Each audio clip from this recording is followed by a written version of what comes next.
Welcome to another episode of the Emet Open Mic, Open Heart. Today I'm here with Michal, Talit. I asked you to come on this podcast because I feel like ever since I met you, I always felt like when you talk to me, you're a very truthful, genuine person.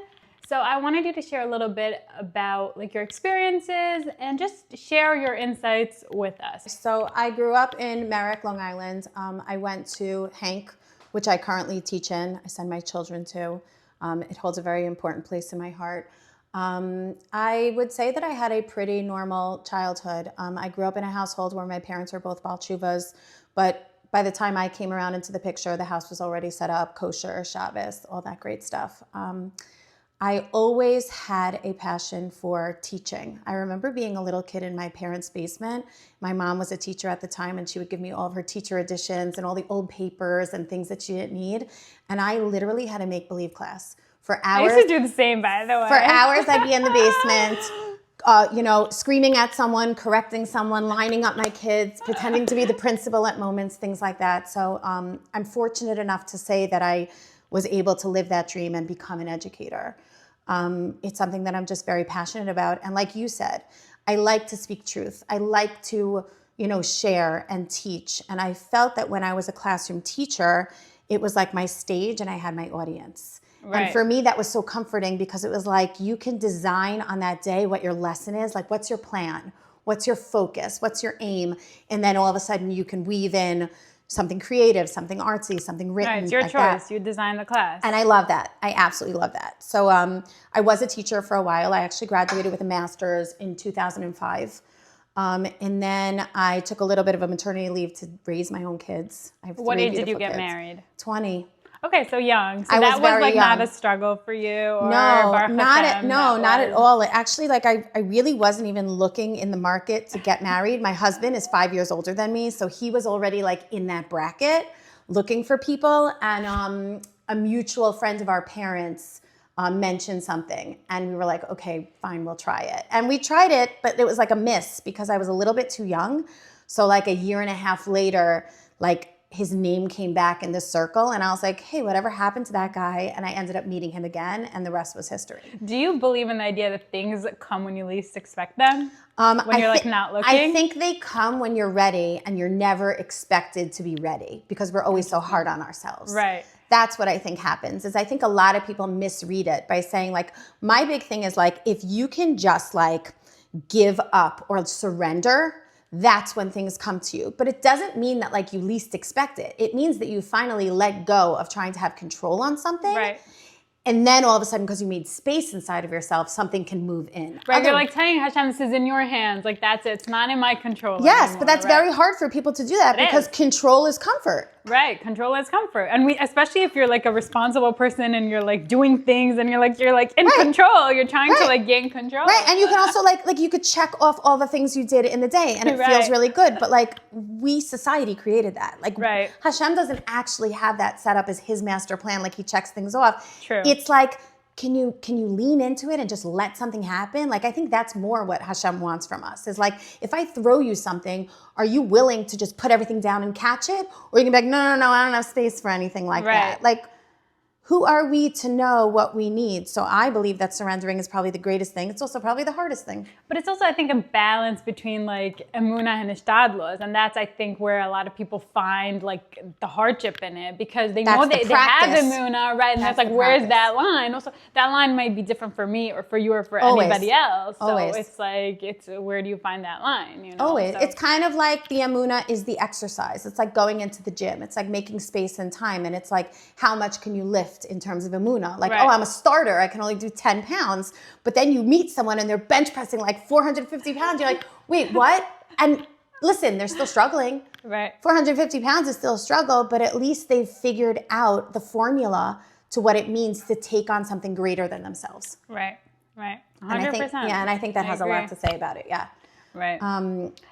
Okay, so thank God you got married and you had your kids, right? Yes, and where did this come from? This I don't even know how to call it. This passion. This drive. Drive. Okay, so I think one of the things that I can remember is growing up in elementary school, I struggled a lot academically in school. Socially, fine, all those other bits and pieces of school I completely enjoyed, but when it came to like textbooks and papers and studying and writing and homework, it was hard for me. It was so hard. And as a young girl, hard doesn't mean you want to go through it. Hard means you kind of want to just stop there and be like, oh, please don't make me do this again. Like, it's like homework time. And I'm like, I really don't want to.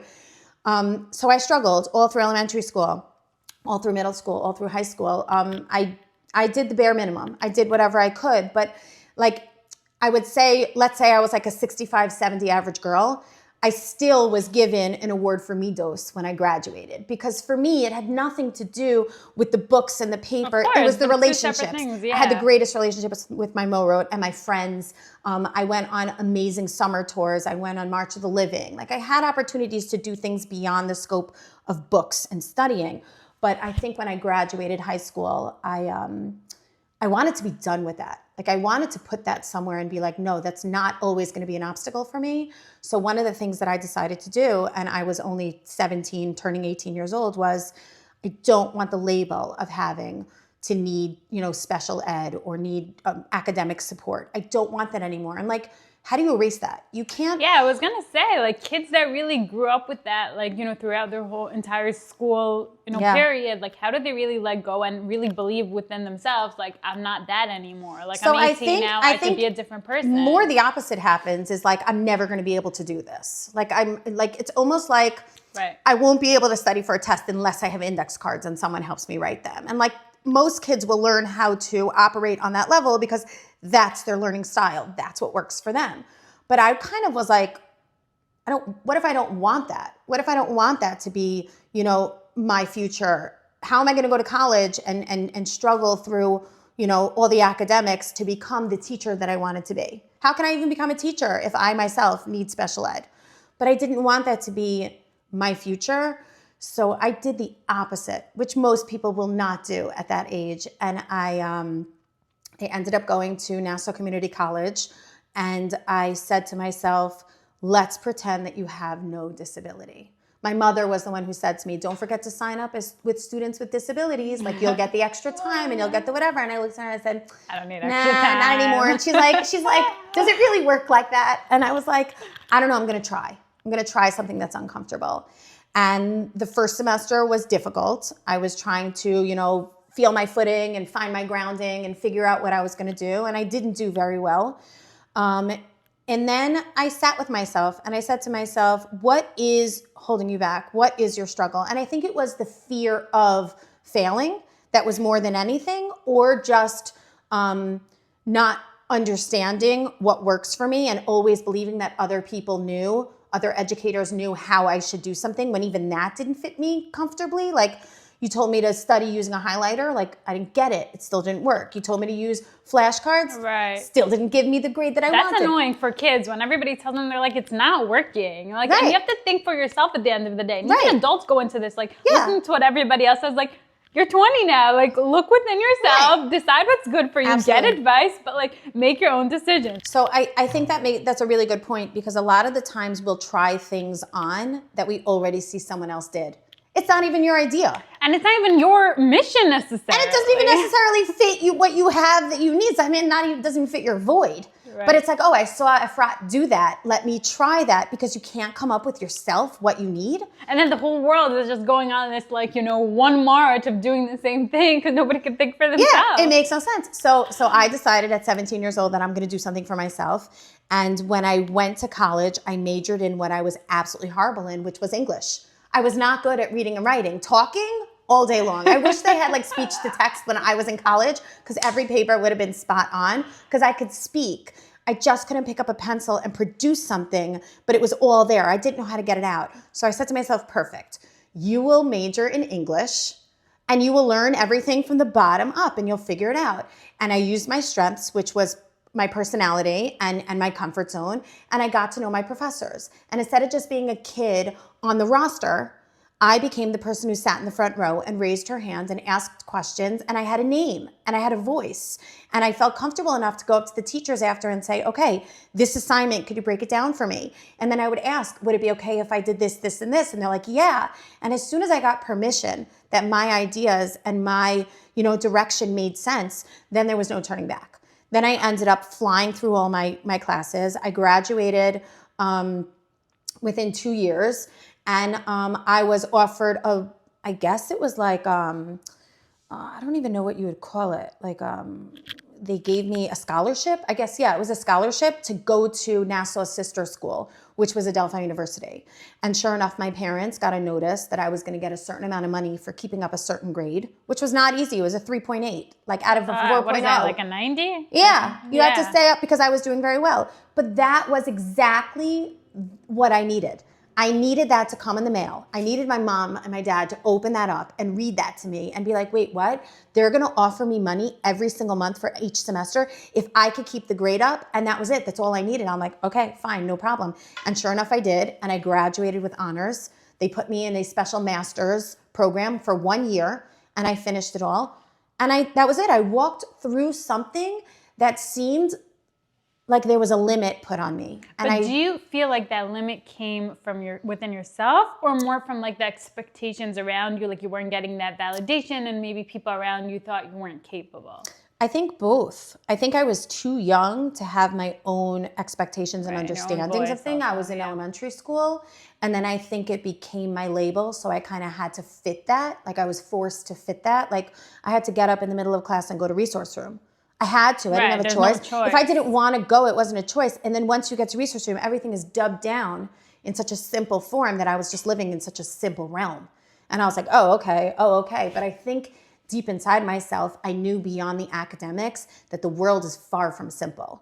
And I think that I just wanted to get through something difficult, which I think really became a really big theme in my life. It's like, find what's difficult. That's your tikkun, correct that. And finding it is also impossible because it means you have to critique yourself. Right, which and is hard. Nobody likes to do that. I mean, have you like found something, you don't have to share what it was, but in your life like that you noticed and you were like, this is really hard for me, I'm going to work on it, and then you, I wouldn't say mastered it because mastering takes your whole life, but like kind of mastered it in a way, like, did majority of it? So, yes, there are many examples, and I'm trying to think because like I was the type of, now I'm a woman and I'm, much more mature than I was, but I think even far back in my childhood, I was able to see things that were hard for me, and I was able, just like the example I gave, and one of the examples was I remember going down to, in school to, I think it was a Yom Hashawa program. I was in 3rd grade. It was the first year that grade was introduced to this.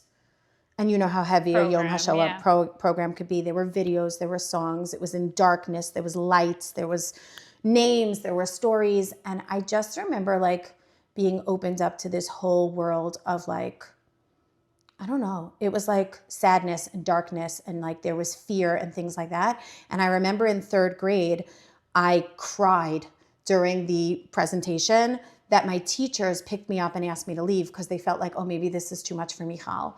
And then the next year I'm in 4th grade and I wasn't even allowed to go because they thought, my mother was a teacher at the time, so they sent me to my mom's room to be like an assistant. And I'm like, what's going on? And my mom's like, oh, they're having the same program, you're not gonna like it. And that was another realm where people were just protecting me from something that was difficult for me. And that's also like a little bit of labeling. Like, okay, like it's difficult. We have to deal with difficult things in life. What, you like, think let's stop sheltering them all the time. You think a Yom Hashawa program, there's going to be a dry eye? Like, isn't the whole point to feel feelings? Right. If anything, I would pick that young girl up and be like, does everyone see how much this means to her? So why is this going on? Like, why do you think our society has come to this point? Because 30 years ago, this wouldn't have happened. I think we just shelter and protect. I think we think that that's our move. And I think that it's more detrimental than anything. I think we do it because we think that like they're too young, they're not ready. I'm the mom, I know better. I'm the educator. I don't want this to get back to their family, and then I have to explain why. I don't know why we do it, but either way, I'm in elementary school, and Yom Hashawa to me is like the most daunting day of the year. I finally get into middle school. They don't know this rule anymore in elementary school, and now I'm finally back in the programs. And my heart's pounding, my heart's beating. I'm so scared. I don't know what I'm going to see. And sure enough, it's impossible. But I'm trying to hold myself back because I don't want to get thrown out. I want to be able to do it.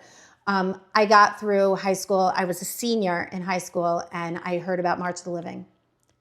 And I was like, I got to do that. Wait, explain to everybody what it is. Okay. So March of the Living is a program that they take, I guess, seniors or 17-year-olds. You go to Poland for a week and you go through all the concentration camps. You walk through them. You learn about them. You feel them. You daven there. You say mincha there. You light candles. There's actually a march from Auschwitz to Birkenau, the physical march that they took. And then following that, you board a plane and you go to Israel for a week. And it's the most like rejuvenating, like you feel like, oh my God, you belong. Right, those moments, like when you experience something, you can't explain it in words to people. Like that feeling of like Israel, but not just like being in Israel, like really experiencing something like more spiritual and real. Like you can't put it into words. No, you really can't. You can't. And I think that was when I saw the flyer for March of the Living, and I was like, I'm 17 years old, and I'm like, what is that?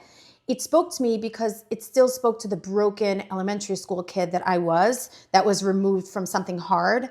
And just like the person who wanted to go to college and correct whatever that tikkun was, I did the same thing when I was 17 years old. And I was like, I'm going on March of the Living. And my parents were like, you're going to go on March of the Living? And I was like, yeah. They're like, are you sure? And I was like, no, I'm not sure. But if I don't try it, how am I going to know? What if it fixes me? It's like going to therapy. Like, what if it does the opposite? What if I go there and I face my fears and I walk through it and then I come out and I realize I'm safe. I'm okay. Right, I was able to handle this. And that's exactly what I did. I did something that was very, very hard and I walked through it. And it actually was probably the most pivotal moment of my life. Because I remember coming back after those 2 weeks. School was still in session. It was like right after Pesach we left. So let's say it was the week after Pesach. I was gone for 1 week in Poland, 1 week in Israel. I came right back into school. And like I stepped into school and I felt like I transformed and everything else stayed the same. Yeah. And I wasn't like that part no one prepared me for. Like I was ready to correct something about me, but to come back after and think like, oh, everything's going to be perfect now. I'm going to be whatever. I stepped into a school that actually didn't change at all in those 2 weeks. Like every schedule and bell and teacher and class was exactly the same. Every person was operating on the exact same level. And I walked in and I was like, what happened? And then I realized I changed. Right. Remind me of Rabbi Shimon Bar Yochai's story when he left the cave. Yes. And he's like sees everybody and he's like expecting them to be different. It's like you changed, you know, but everybody else stayed the same. Yes. And it was actually, I think that was even harder than the trip itself. Because the trip, I had people who were going through the same steps with me. And we were learning and we were grieving and we were crying and we were singing. And we were writing diary entries. We were trying to get things out. But all of a sudden, this changed 17-year-old walks into Hank and my friends are like jumping on me and love, we missed you. We want to fill you in on everything. And what they're filling me in on is so mundane. And so I'm like, what are you guys talking? This person went with this person and you missed this party and you went to get this. And I was just like, I don't know where I am right now. And it made me realize that even going through something hard and changing yourself, there's no end to it. You don't end when the tour is over because then you have to pivot back into your reality as a changed person. And now you have to begin to chip away at the mundane, at your daily, your day to day. Whatever it is. And with each person, you have to like introduce yourself to your, to your family members as the new version of yourself. But how do you do that? Like as a teenager, let's say, that's feeling this like drive inside. And I feel like there are many that have it and want to, but they just don't have the right environment. Because like you said, they come to school and everybody's talking about this partner, he dated her, she did this. And then it's like, how do they really make that change or at least attempt to when everybody else around them is just so different? So I can't answer that as my 17-year-old self because I don't know where that came from. That koach and that strength and that desire, I think was just always inside of myself. No one forced me. No one pushed me. No one made me think what I wanted to think. I felt it inside myself and I wanted to change. I didn't want to be labeled. I didn't want to be weak. I didn't want to be something that I knew for the rest of my life. I just didn't want that to follow me. I wanted to break barriers. I wanted to expand. I wanted to be bigger and greater. I always had a lot of trust in Hashem. I remember being very, very, very young and always saying Shema. And then having like like talks, like out loud talks in my bed to Hashem, almost like he spoke to do. Yeah. But no one told me what that was. No one taught me what that was when I was that young. You just felt it inside. I just knew that it was something that I needed to get out. I needed to have a conversation with my Creator because I truly believed that he would hold all the answers. As much as my parents and siblings and friends knew all those things, they were also dealing with their own relationship with God. How could they have my answers? I can go to them for advice, but it doesn't mean that they can necessarily correct me because they're on their own path correcting themselves. So I think from a very young age, I just had a very strong draw and bond to the idea that Hashem holds all my answers. He's like the judge of all judges, the principal of all principals. He's the top. So if I need to ever get through something, I can go to like whatever, my teachers, my parents, my older siblings. But that's just like, Surface that's like level. just above me. I want something way beyond that, which is why also I love like finding Rebbeim and going to Shiurim and stuff like that. Because to me, they felt like another level up. And I always wanted to level up. But I do think now, as an adult in my 40s, that I look inward more than I look. When I was younger, I used to look like up and outward because I was so little. And I feel like that's the direction that my eyes went to. But I feel like now that like I'm in like, I don't know, like the middle grounds of my life, that yes, I'm still looking upward and out, but really I think I'm spending more time looking inward. How does that like express itself? You mean like what does that look like? Yeah. Okay, so I would say like one of the things that I really tried to work on is what we call a tikkun in life, right? And for those of you that don't know what a tikkun is, it's like, what is your mission? What is your purpose? What is something that you need to work through to level yourself up, to be the best version that you can? And I realized over my lifetime, or even learning or seeing other people's struggles, that really what it is it's something that's hard for you. You have to come to the realization within yourself, maybe look in the mirror or have a conversation with yourself or write a diary or do inner work or go to therapy or whatever it is that you do, and find the things that you're bad at. Find the things that like you struggle with. And maybe those are the things that like you just tuck away and you never do them at all because they're so hard. Or maybe they're the things that you repetitively do over and over and you can't break that cycle. And that's what's limiting you. And try and realize that like there's space for correction within that. If you could find something that's hard for you and you could change that about you, you just changed your entire mazal. You just changed your entire energy because you're no longer working on that path anymore. You've literally turned paths, you've turned directions, and you're going on a different way, and it's uncharted territory. The more familiar things are to us, the more you get trapped and stuck in just the ordinary.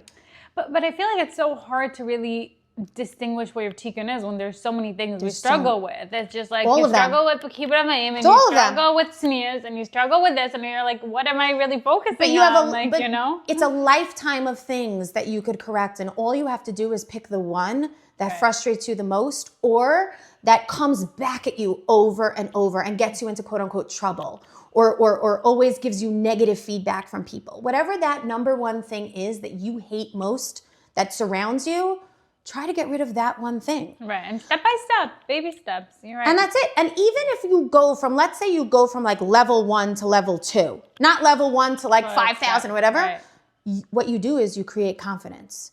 You build yourself up and you start to feel better. If like, let's say it's sneers, for instance, right? So someone who's wearing shorts, tank tops or whatever, so put on short sleeves. A tiny thing. No one's asking you to go all the way to the extreme because you'll never be yourself. You'll never feel comfortable or confident. You will feel the opposite.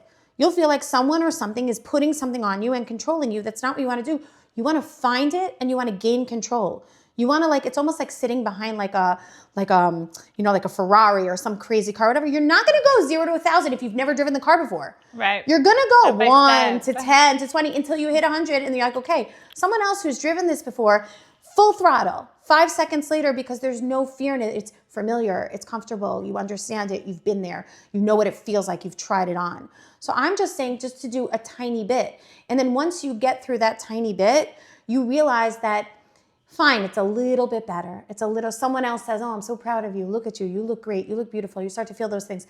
And then it snowballs and you're like, I want to do more. Right. I want to feel more. I want to try more. And the more you do and the more you show, the more other people will also recognize. And you're not seeking. The other thing people do in this world is seeking approval. Yeah. I hate when people are seeking approval. Who are you seeking it from? Someone who's also broken in a million ways? What good is that? So they're broken differently than I'm broken. The vine is leading the vine.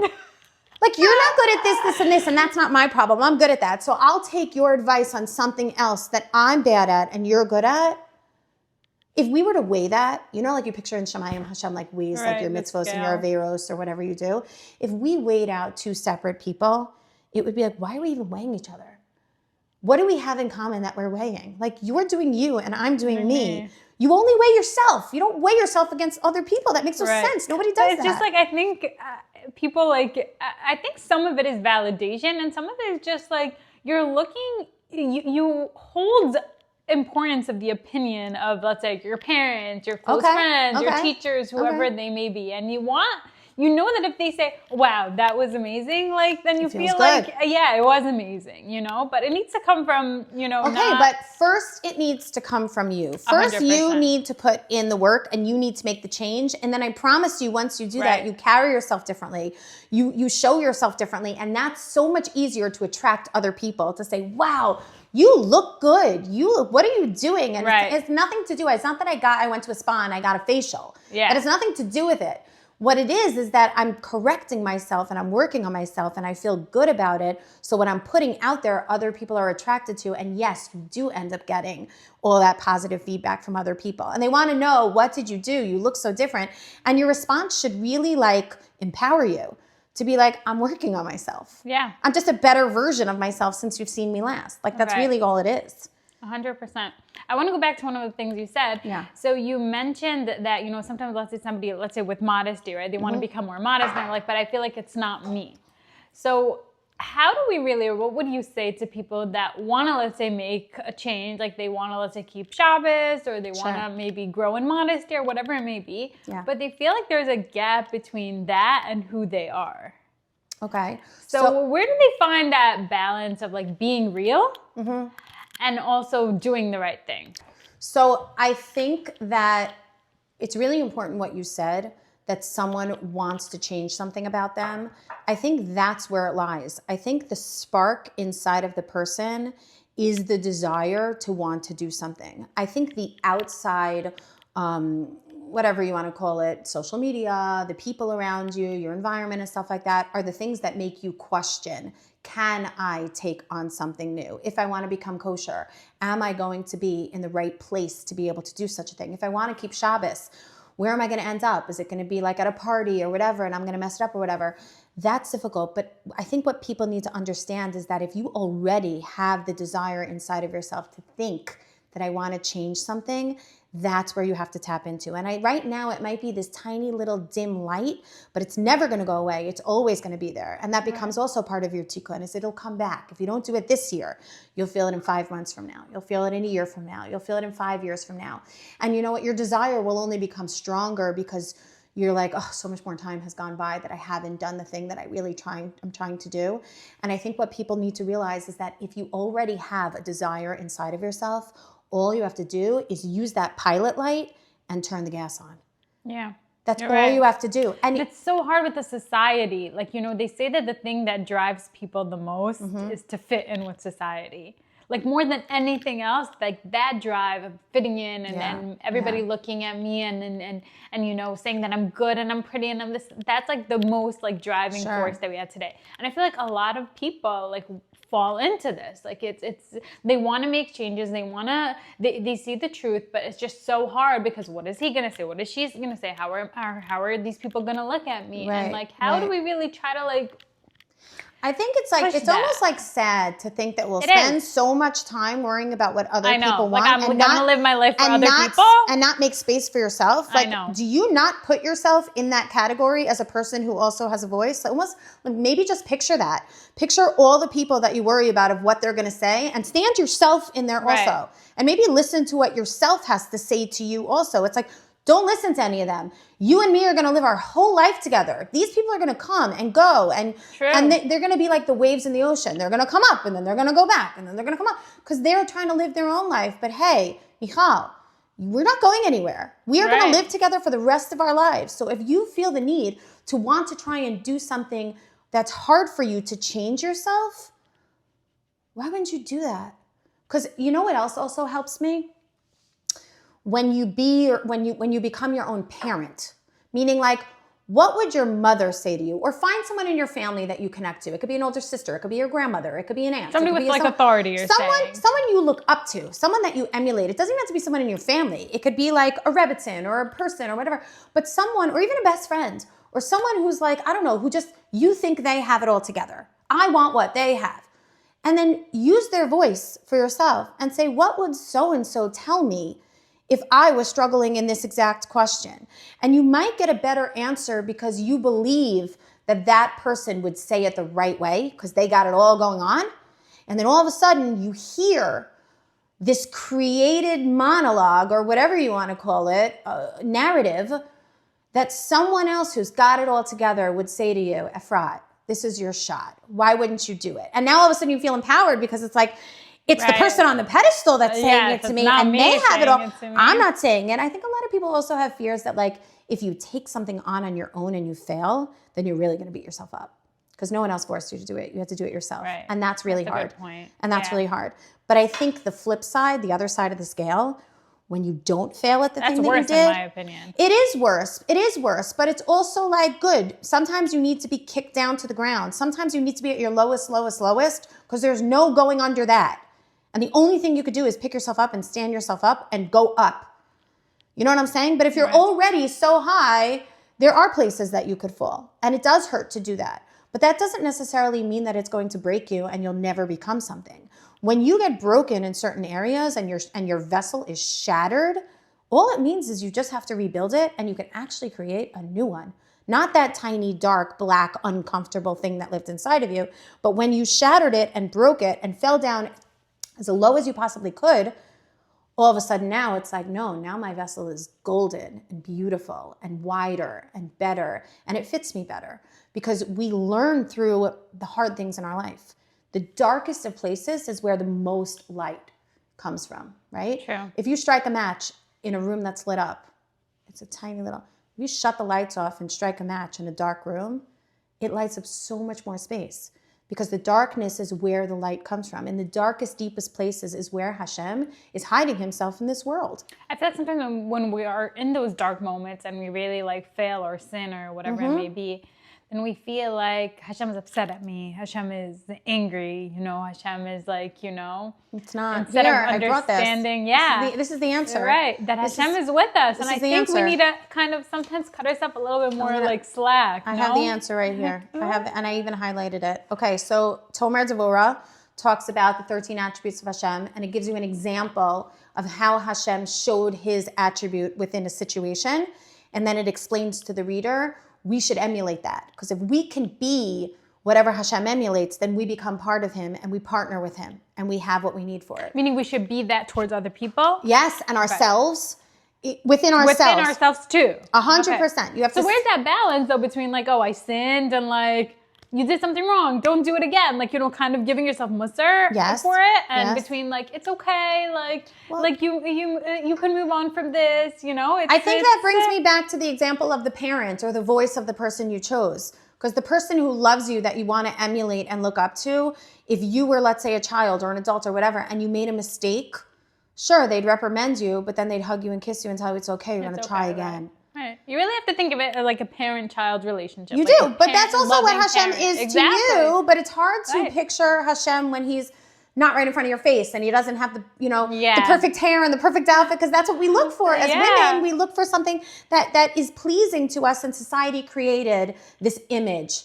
So now we're stuck believing that this image is perfect. So find someone who holds that image and become that voice. And then in a way, pretend that like, oh, that's just a vessel to have the truth of Hashem through. Right. So I can get the answer. Okay, but like what does Tomer Devorah say? Okay, you were talking about what it's like to sin and then Hashem reprimand you and tell and make you feel like, oh, you did something terrible. Well, it's not like Hashem making you feel that. Like you make yourself you think feel, that's you Hashem think that's Hashem. Okay, yeah, that's okay, ready? This is what it says, okay? Let me find the example. All right. When a person, at the very moment a person is about to transgress, do whatever kind of sin, picture in your mind, eat non-kosher, break Shabbos, do whatever extreme you want to talk about, okay? We believe that it infuriates Hashem, okay? But really, hold on, I'm going to find it. Okay, Hashem has the power at any moment to withdraw your ability to do something. At any moment. Including a sin. He could stop you from doing something. You could trip and fall and stop. You could do whatever. He can pull it away. He can make it disappear. He could do whatever he wants. But Hashem does quite the opposite. What he does is he tolerates the insult while you're doing whatever that transgression is. And he bestows the power within you to continue doing it. Because every minute Hashem renews the world for you. Every minute he gives you the opportunity to make the choice, to have free will. To continue doing the sin. To continue doing it with Hashem there with you. Meaning Hashem is guiding you and giving you the power to choose what you want to do. And if your choice is to transgress, then he's still bestowing and giving you whatever you need for the next moment. And he's there with you. Meaning he tolerates the bad choices that you make because he gives you your own free will to make a choice. And if you're going to make the wrong choice, he's not going to fly away and leave you. He's going to stand there and watch you and continue to give you every moment of that day or that minute to continue to do, yet he's there and he's watching you. And he doesn't smite you and he doesn't send a pillar of fire and he doesn't destroy you and he's patient and he waits.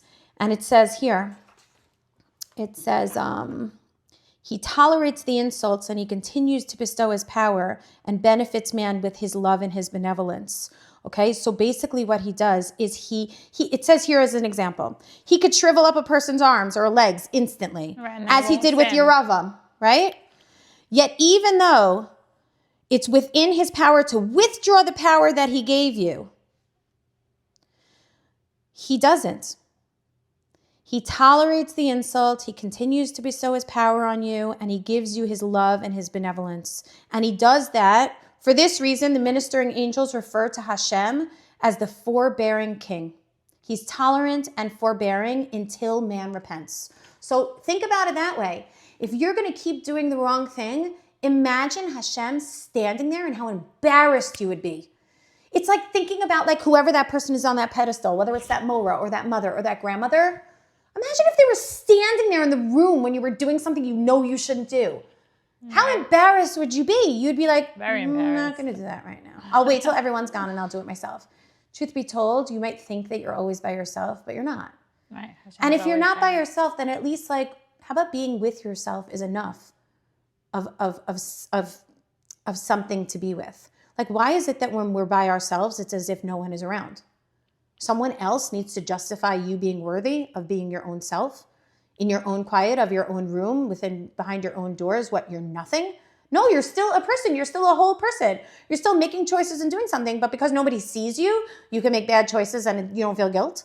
Right. How is that possible? Right. So picture someone standing right in front of you when you're about to do something that you shouldn't do, and think about it and create that voice again.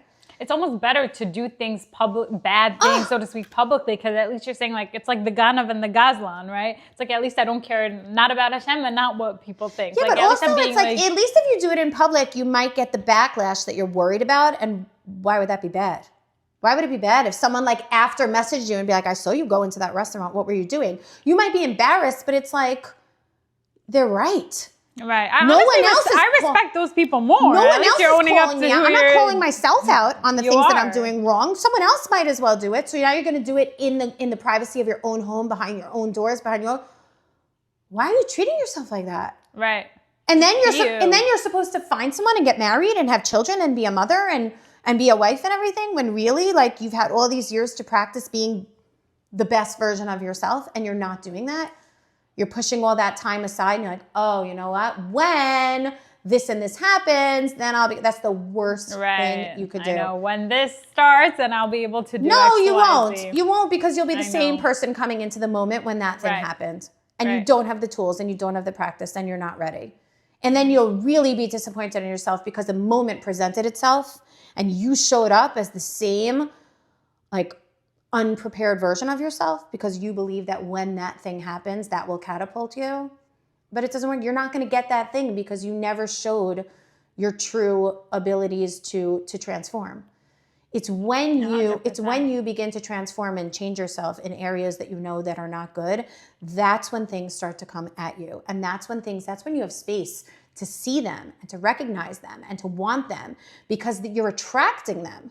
You're attracting all those good qualities because you're now doing them and you're putting them out there. And then all of a sudden you could say, oh, that's why I had to wait for a certain age to get married.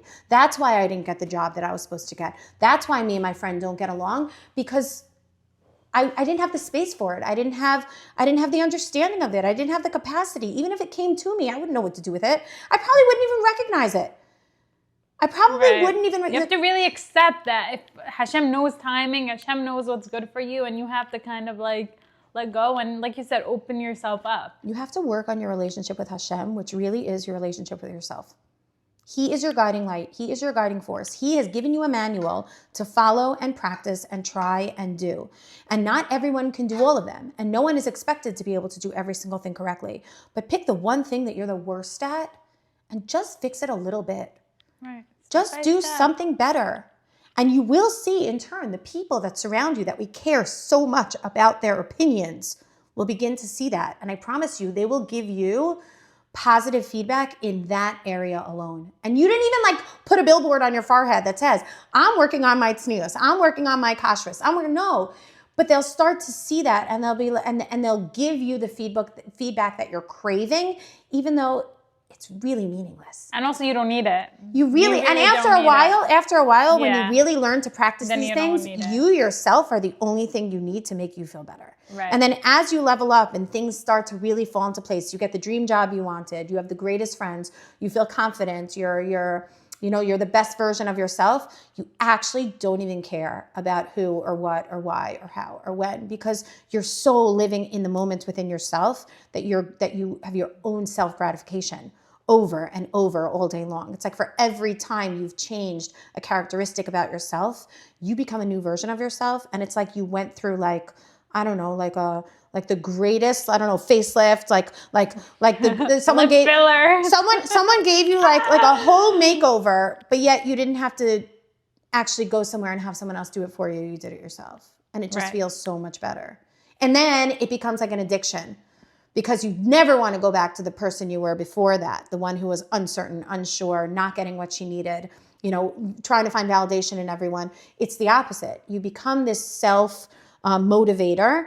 And then like every morning you wake up and you're like, okay, what are we doing today? Like you it's felt thrilling. that like, would young. you say like you actually felt that like change? Yes, of course. Even how when I was long, little. like if you had to give like a time frame, like how would you? What, for each thing that I changed? No, for like, it would be like, let's say I really felt that you different from like 17 to 19 or something like that. Is there like a specific it was probably after my senior year in high school. I think that high school is a bubble and it's very hard to like be something different. Like I said, I went back to after being on a trip, I came back to Hank and nothing changed. So it's very hard to make change in a place that's so stagnant and so controlled. Right. So I had to get like out of that into like a new realm where I got to choose what I wanted to do for college and where I wanted to go. And in that space of creativity and space for change, that's when I felt the biggest change because there was potential in that space. Sometimes you have to put yourself in the right environment also. And comfort is not the answer. A lot of people feel that comfort, routine, expectations, like all these controlled things, they feel good because we've created an environment where that's like, oh, that feels right. That feels good. But I also feel like people are like kind of in like this like, they're just going. They're not even thinking. It's not like even like they feel so comfortable. They're just like automatic. They're on the train platform and they're just getting on and then getting off and getting on. They don't even have to look at the clock anymore. They know exactly when the train comes. They don't even need a watch anymore. They just go. But like, what purpose does that give you? None. It just means that you could do the same thing over and over and over and over again. And like, where's their growth in that? Right. I was just listening to a speech yesterday and this rabbi said, Rabbi Fanger, he's like a Hebrew rabbi. He said, like, he was talking about Yudzayin B'Tammuz. He was saying how so many people are just like, they fast because you need to fast, and they don't drive on Shabbos because you can't drive on Shabbos, and they wait 6 hours between Malkim because that's what you have to do. And then it's just like, but like, and that's better than nothing. We that has value, and we don't want to, downplay that. But like, where is like stopping and thinking like, okay, instead of just like fasting, like what does this mean? Or like who am I? Right. Where am I headed? Like what can I become better at? What can I add to this world? Like where are those questions? So those are the questions that you have to have with yourself. Yeah. Those are the things you should be doing behind closed doors. Those are the things you should be doing when you're standing in the bathroom looking at yourself trying to put your makeup on. You should like pause for 5 seconds. Singing in the mirror. And we should look at ourselves and be like, what is the purpose of all this? Or what is my goal today? Or what questions can I ask that I've never developed inside my mind before? Yeah. And the truth is it's limitless. It You is. can wake up every day and have a brand new thought and a brand new thing to learn something and try something new instead of that stagnant routine of the same over and over. That is not comfort. That is what society has created as like we are ants just marching and doing the same thing all day long. That's not our potential. Hashem did not choose us as his nation, or you were not created to be human, to be an ant. I know. I don't know why it has come to this. I really don't. I'm really trying to get to, because I don't think, you think it was like this like 100 years ago? I don't know. We don't know what it was like 100 years ago. I think 100 years ago during like the Holocaust and stuff like that, I think the world was a totally different place because they were trying to annihilate us.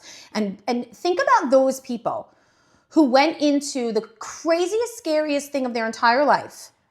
And yet some of them came out stronger than ever. Think about October 7th. Yeah. Think about, there are people who have real sparks inside of themselves where in the deepest, darkest, hardest places, they are born. They are 100%, born. And the 100%. regular mundane people look at these people as extraordinary beings. Like, wait, in the craziest of times, you're the one preaching, you're the one giving advice now, you're the one living. Yeah, because sometimes it takes a person like that in a society that we live in a generation that we're in, to be in the lowest of lowest of lowest, to rise up. I think about the mothers and the fathers at the levayas of their children who were either murdered, killed, or chayalim and stuff. We're getting chizuk from them. That's how this generation is. We are so beyond the scope of help that we go to people who have lost lives, who have lost everything to tell us, oh, Am Yisrael, we're going to be okay. We're seeking their approval.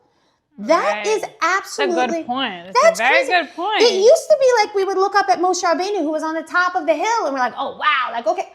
Now we're looking 6 feet under at people who are doing very things. Good point. Why are we doing that? And why is that the answer for us? And why do we seek that? I think it's because the people that are 6 feet above, it's like, of course he has it easy. Like, I'm not going to get like inspiration from him. Yeah, it's how kind do of, we not do it might that? be a little bit, I don't know if jealousy is the right word, but it's kind of like also like he's got it all together. Like, what Is it like it's too far out of reach for us? Yeah, it's just like. But why is that too far out of reach for us when someone who's buried 6 feet under, that's more realistic to us? It's not. But I just think people connect more to like sad and hardships because they see what this person has gone through and like and where they reached and like how they got up, as opposed to somebody who has it very well and it's like, what could he tell me? You actually bring up a really good, you made me think of something just now. You just said that like it's easier to listen to someone who's gone through something hard and feel like themselves build themselves back up. Why is it so society? Why is it so simple for us to listen to someone else, but we can't listen to our own self do that? Right. We can't look in the mirror and tell us the hardest thing about ourselves. Right. Look what I reached, look what I accomplished and where I came from. Or the opposite. I'm terrible at blah, blah, blah, blah, blah, blah. Why do I keep doing this over and over? Why is this a perpetual thing that I just keep waking up and I keep doing the same thing that's terrible? One of the things personally that I struggle with is patience. I have to be very cognizant. I have to be very, very focused in order to understand that I need to stop, be patient, because I always, as you know, I have a lot to say and I have a lot of theories and a lot of ideas and a lot of connections to things, but sometimes it's not about what I think. It's about stopping and listening and being patient and not reacting right away, but like, listen, marinate, think about it. Do I even need to say anything? Can I just think it? Can I just listen to what someone else has to say for a long time and be comfortable in that space? I do this often, and my best supporter is my husband. He really is. He also tests me. He's probably my biggest test also. My children also. But I know it's something that I need to work on because I always want to, say what I think or give my 2 cents or take what you say and elevate it or change it or do whatever.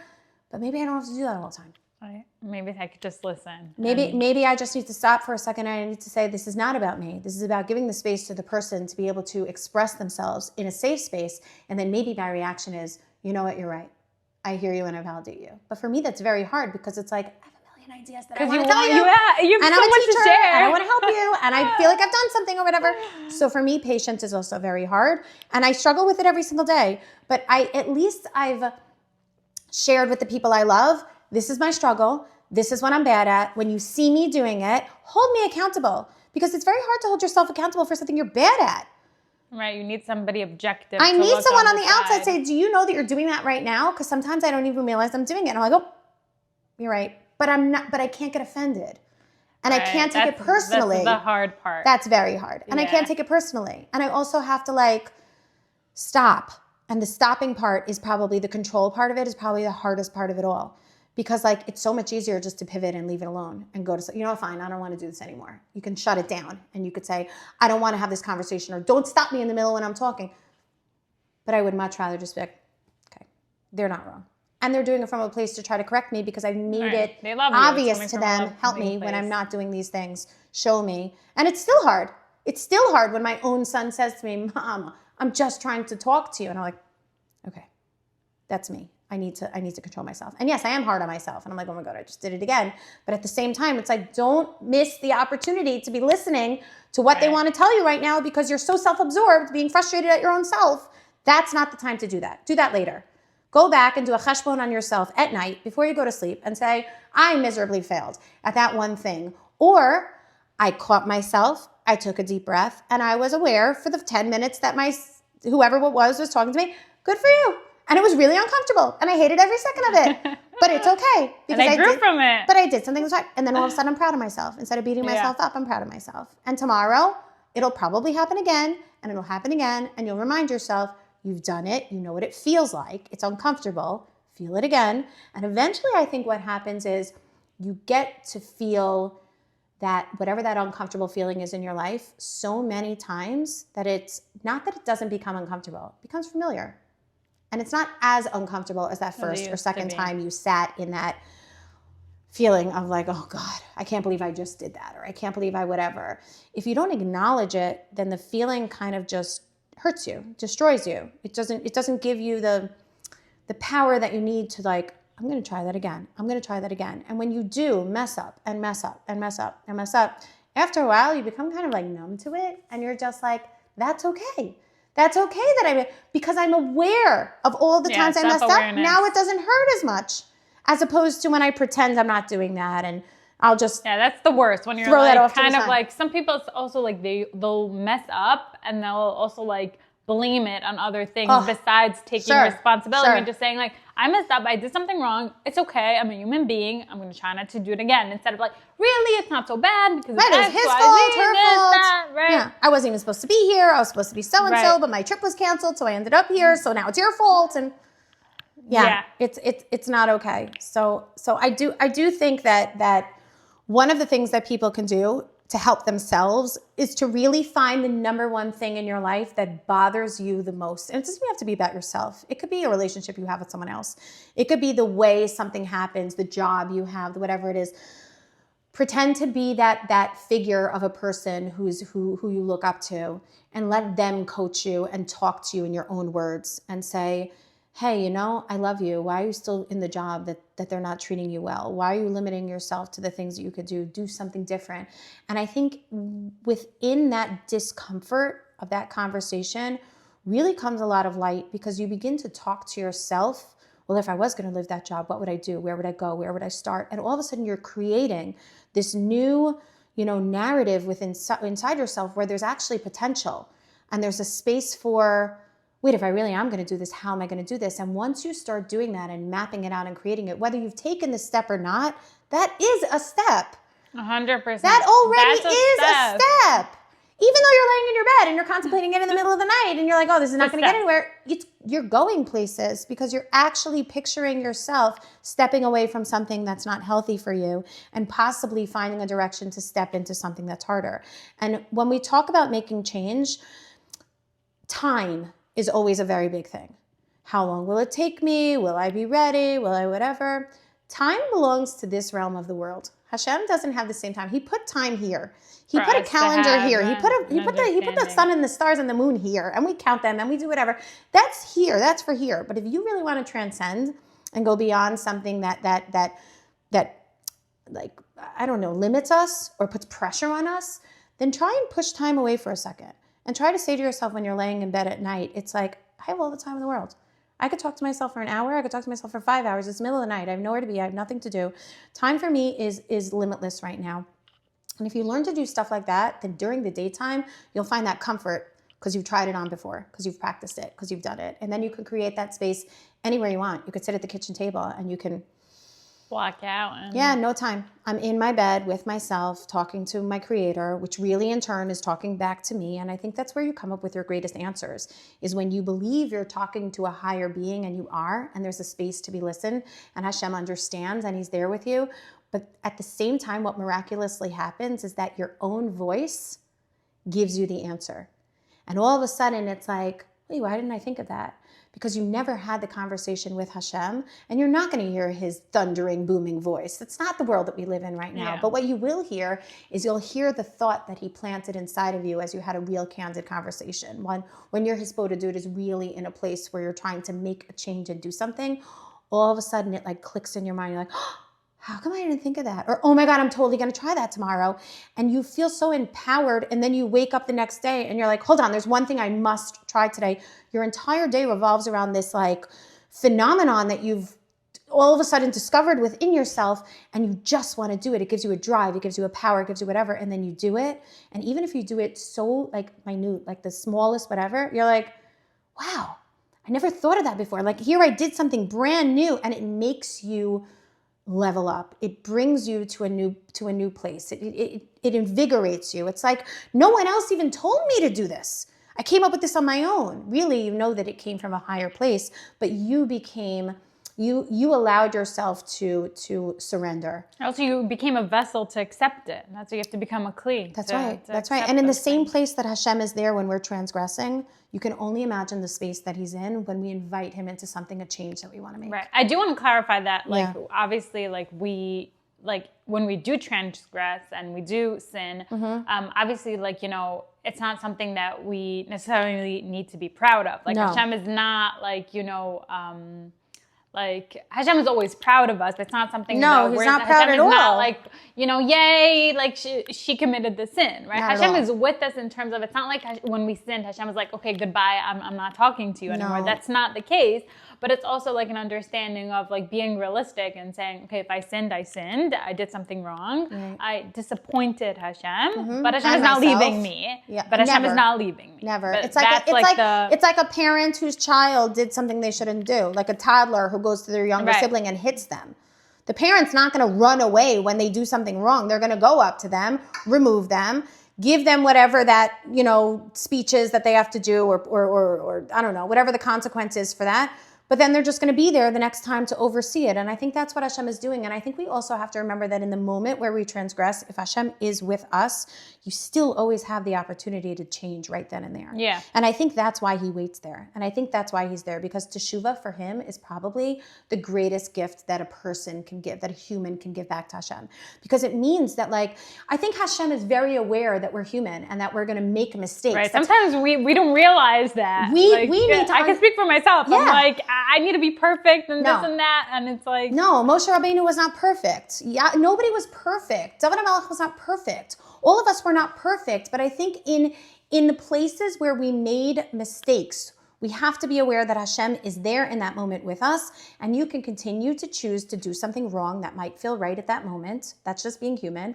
Or within that moment in time, you can actually say to yourself, what am I doing? Why am I doing this? And push it away and say, I have to stop. And I can only imagine the reaction that Hashem has in that moment when he feels that she has the free will to choose what she wants, and look what she's choosing. She's choosing the wrong, and then all of a sudden within the moment of wrong, she finds the light and changes it.